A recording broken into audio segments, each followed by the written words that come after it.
During the Khilafah of Abu Bakr and Umar, there were a lot of battles that the Sahaba went into.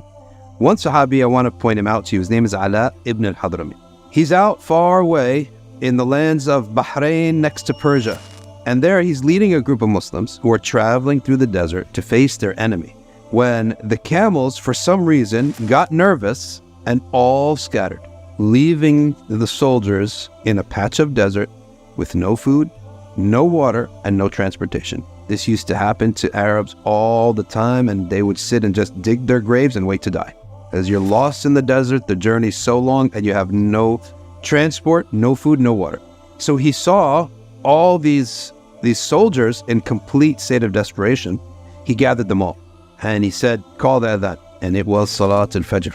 They prayed Fajr. He stood up after Salah, and he gave a rousing speech. He said, "O people, have you traveled out and left your families?" They said, "Yes." "Have you gone out for the sake of Allah and nobody else?" They said, "Yes."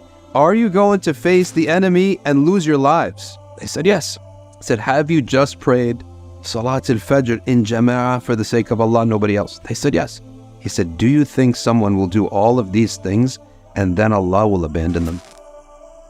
They said, "No."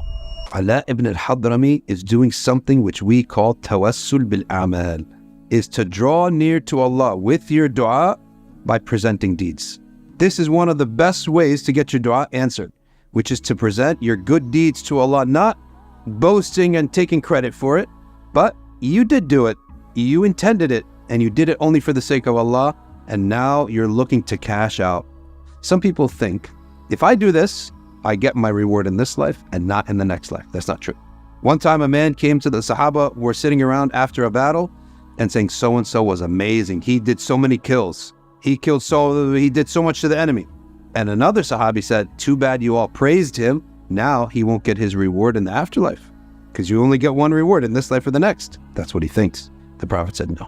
He will get his reward in this life by you praising him and loving him, and he will get his reward in the akhirah. Because if you did something for Allah, you can get both. If you did it for the dunya, you only get the dunya. So Tawassul is saying, oh Allah, I did this for your sake, so grant me this. So they started making dua, and Ala ibn al-Hadrami made such an intense dua, and the people were watching him all the way until the sun came up. When the sun came up and they could start to see each other clearly, they listened and they said, quiet, listen up. They heard bubbling coming out of the ground. Lo and behold, a spring had erupted out of the ground. They all drank from it. They dug it up. The water gushed forth. They drank from it. They washed themselves. And the camels came throughout the day, one at a time, from all different directions to drink that water. And they got their stuff. And they said, by Allah, not one thing was missing. Not one package fell. Not one camel went astray. Everything that we needed was there. We have another story from this time of the Bani Israel, the children of Israel, where 3 youth were stuck in a cave. And in this story, one of them asked Allah subhanahu wa ta'ala to move the rock that made them stuck in the cave by a good deed he did, which was, he was very good to his parents. He said, oh Allah, my parents were old and I had taken an oath never to feed my kids before my parents. Except one day I was late with the herd of sheep, came back, my parents had fallen asleep. And I had an oath. So I sat guard over the milk, even though my kids were crying.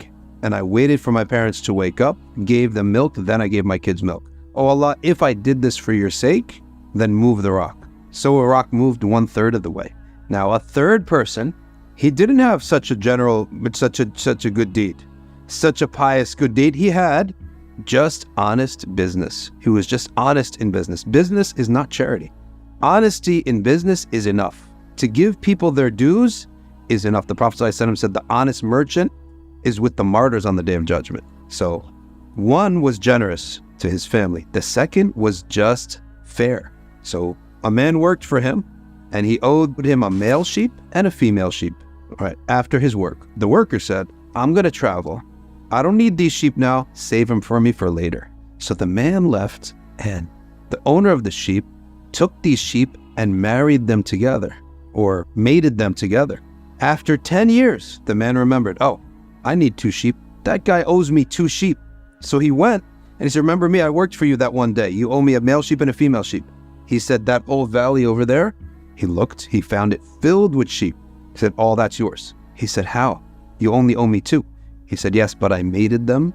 Therefore, anything that comes out of that product is yours too. So that is fairness and justice in business, okay? Because he was told, save them for me. They're not your sheep anymore. They're my sheep, but just save them to me. So if you take someone's money and you go and invest it for them while they're away without their permission, and you make a ton of money, that money should be theirs, okay?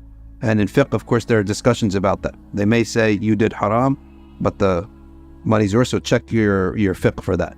But this man was fair in business. So he said, oh Allah, if I did this for your sake, move the rock. And the rock moved. The third one was neither generous nor fair in business. In fact, he was very sinful, but he had enough fear of Allah not to go from major sins to worse sins. You have to realize that this too deserves, in the sight of Allah, it earns you some reward with Allah.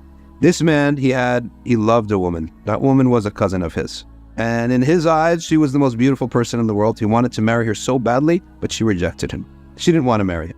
Time passed. She fell on hard times. She needed money. He was rich. She came to him and she said, I need money. I'm in a big debt. He said, well, you need me now. You know what I want. She capitulated. She came into his house. He closed the door and she sat down on the bed. He pushed her down onto her back, began doing what he was planning to do, until she spoke. She said, fear Allah and don't break the seal. She was a virgin. So he's already done all the sins, but he feared Allah and he got off her. So here, you don't even have someone pious. You have someone who's a sinner, but he fears Allah enough not to make his sin really bad and hurt somebody else really. He already hurt her.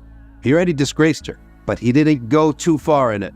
And just as a result of that, Allah moved the rock even more. He said, oh Allah, I got up off of this woman whom I wanted so badly. And you know, when a person's desire take over, it's extremely hard to make a sound decision. And the rock moved. If I did this for your sake, move the rock. This is all called Tawassul bil Amal. And why did the Prophet choose this story? Because each one has a different level of piety. Not everyone's going to be like that, such a pious son. Not everyone's going to be in the opportunity to be a fair businessman. But most of us will be of the opportunity that I'm going to go commit 100% of the sin. I stopped at 50. I stopped at 60. At least I didn't make it worse. This is all called Tawassul bil Amal, and we should utilize this in our dua so that it could be more likely to be answered.